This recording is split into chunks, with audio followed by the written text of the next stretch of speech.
What are you doing? Wallowing. What? Don't you ever do that? End of the year, rainy day, just wallow? You know, you sit in this like sort of self-inflicted melancholy till you're absolutely miserable and depressed. It's great. First of all, it's not a rainy day. That's your iPod. And secondly, we're going to see the Van Gogh exhibit. Yeah, you know, how come I can't be more like Van Gogh? You know, like an artist. I want my magic to mean something, Chell. Well, I'm sure like Van Gogh, your audience will appreciate you more once you're dead. You think? Sure, if it'll stop your wallowing. Okay. But you know, when I wallow, that's when the art comes out. Comes out of where? Wait, don't tell me. Clearly you're pulling this out of your...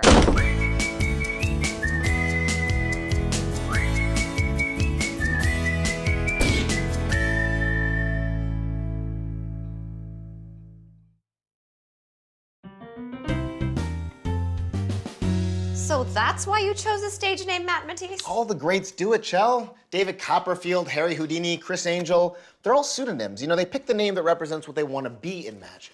And like Matisse, I want to be a revolutionary in my art form. Well, you're certainly revolting. What? Look, I'm just saying I want my magic to mean something, you know, to be more than just some simple tricks. Most magic shows, they're like fireworks. They're flashy and fun, and people enjoy them for about 20 minutes. But ultimately, they're devoid of any substance. Sounds like most of my dates. Speaking of which, how did that go last week? Oh, MrMatch.com. Yeah. He took me to the Christmas Spectacular at the Pantages. That sounds like fun. Yeah, he wore a mistletoe belt buckle. Classy. And he also asked me what my porn name would be. I mean, what does that even mean? Oh, come on, Chell. Everyone's got a porn name. Oh, yeah? What's yours? Harry Scrudini. Unless it's something hardcore, then it's David Copperfield. Oh, clearly this is what you mean when you speak of being an artist. So do we get everything? I don't throw parties. Well, you have to while you're still in this house. Yeah. I think we have everything. Okay. If not, can't you just make it appear? I will kill you. Come on, David Copperfield. This is gonna be fun. Yeah. Maybe I'll wear my mistletoe belt buckle.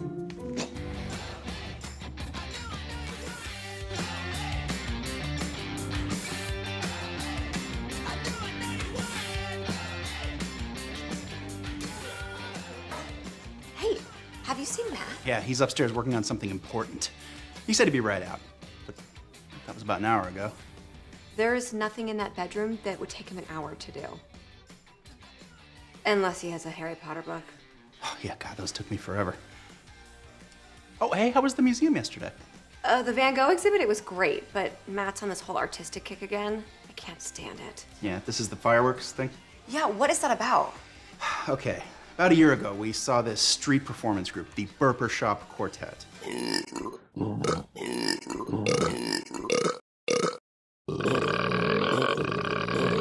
That sounds artistic.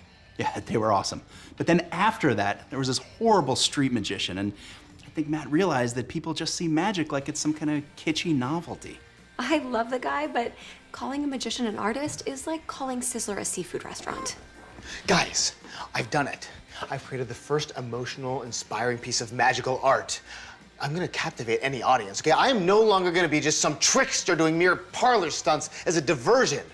You aren't gonna cut off your ear, are you? Excuse me? Excuse me, may I have your attention, please? Hello, I'd just like to say thank you all for coming. As we've entered this new year, I have been thinking about what's important. You know, life is a challenge. It's filled with friends and enemies, joys and sorrows, wins and losses. And every day you have to get up and decide whether your glass is half full or half empty. But you know, it's not the length of your life that matters. It's the depth. So if you ever get up and your glass is half empty, here's what I want you to do. Try looking at your life from a different perspective.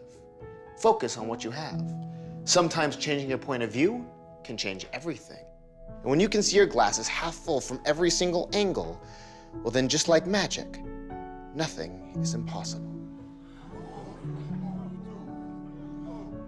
And when you realize that, that is when your glass will be half full, no matter what. Hey, fireworks!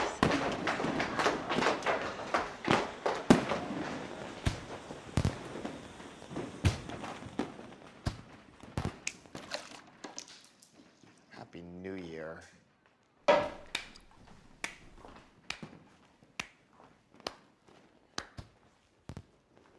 So you'll appreciate me when I'm dead. You could always learn to belch in harmony. It's 11:59. You were early with the fireworks. Yeah, I know.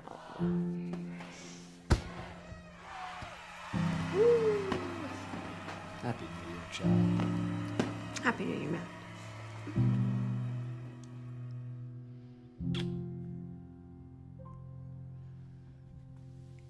What just happened?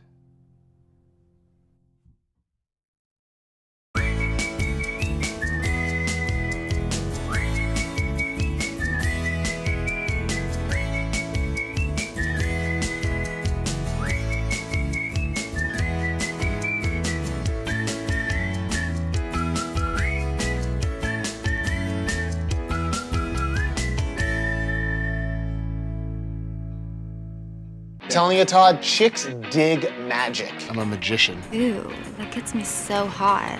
That never happened. The real secret is you ask a girl to be your assistant. You dress her in these sexy outfits, you make her grope you on stage, and eventually she comes around to dating you. I'm a magician. What instrument? No, magician. Oh my God. Aw, she didn't like your magic wand? That's amazing. It's called misdirection, muggles.